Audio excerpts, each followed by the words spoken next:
Bonjour, c'est Lily Rose. Donc là c'est la suite de la vidéo sur Marina et je vous demande encore une fois de faire un petit exercice d'imagination et d'imaginer qu'on puisse l'entendre. Je m'appelle Marina, j'ai 8 ans et j'aurai toujours 8 ans. Ma maman s'appelle Virginie et mon papa Eric.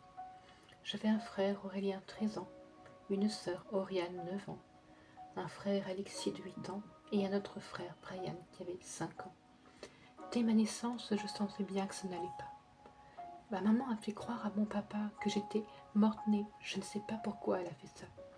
Pendant un mois, je suis restée dans une pouponnière. Puis, ma maman est venue me chercher.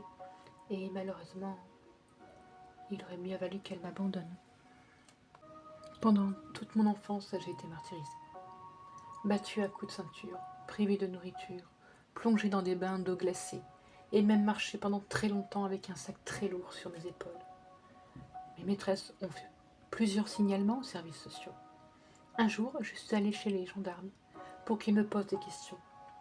Lorsque l'un des gendarmes m'a demandé si quelqu'un me frappait à la maison, j'ai répondu plus vite que je ne l'aurais cru. Oui, mon papa et ma maman. Bien sûr, j'ai mis ma main devant ma bouche et j'ai nié, et l'affaire a été classée sans suite. Comment n'ont-ils pas compris? J'étais la seule enfant battue de toutes mes frères et sœurs. Je me suis souvent demandé pourquoi. J'avais sûrement fait quelque chose de mal, non? Un soir, mon papa est rentré du travail. J'étais assise, en train de faire des lignes, toute nue. Mon papa m'a demandé ce que j'avais fait. J'ai pas osé répondre. Il m'a giflé. De peur, j'ai fait pipi dans ma culotte.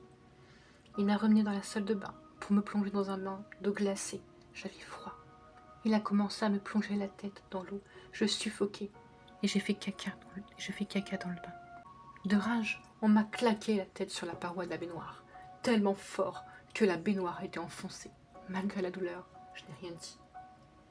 Puis, ils sont remontés, me laissant toute seule.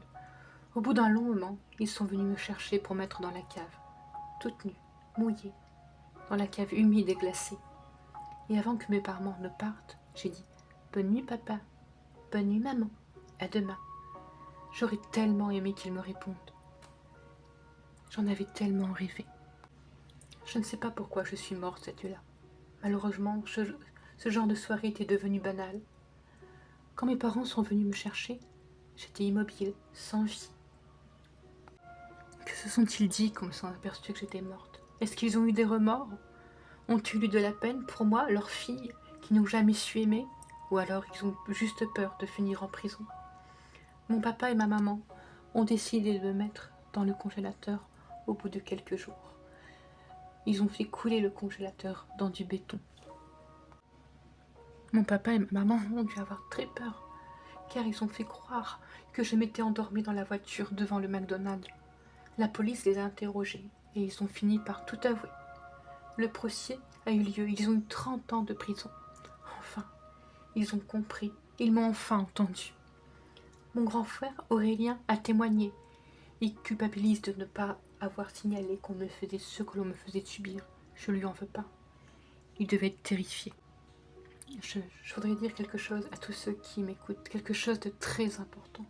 Il faut écouter les enfants. Il y a un enfant qui meurt par semaine suite à des maltraitances.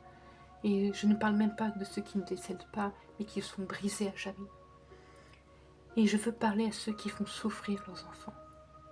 Si la violence, la colère, la douleur prennent le dessus, si vous sentez que vous pouvez pas, que vous n'y arrivez pas, que votre passé vous fait encore trop de mal, si vous êtes dangereux pour votre enfant, alors ne restez pas seul. Essayez de trouver quelqu'un de confiance, un proche, un professionnel ou même l'État. Confie ton enfant dans un endroit où il sera en sécurité, le temps qu'il faut. Ce n'est pas une honte, c'est la preuve que tu veux casser la chaîne. Mieux vaut reconnaître que l'on ne peut pas continuer ainsi que de faire du mal à son enfant. Et pendant ce temps, essaie de comprendre pourquoi tu maltraites ton enfant.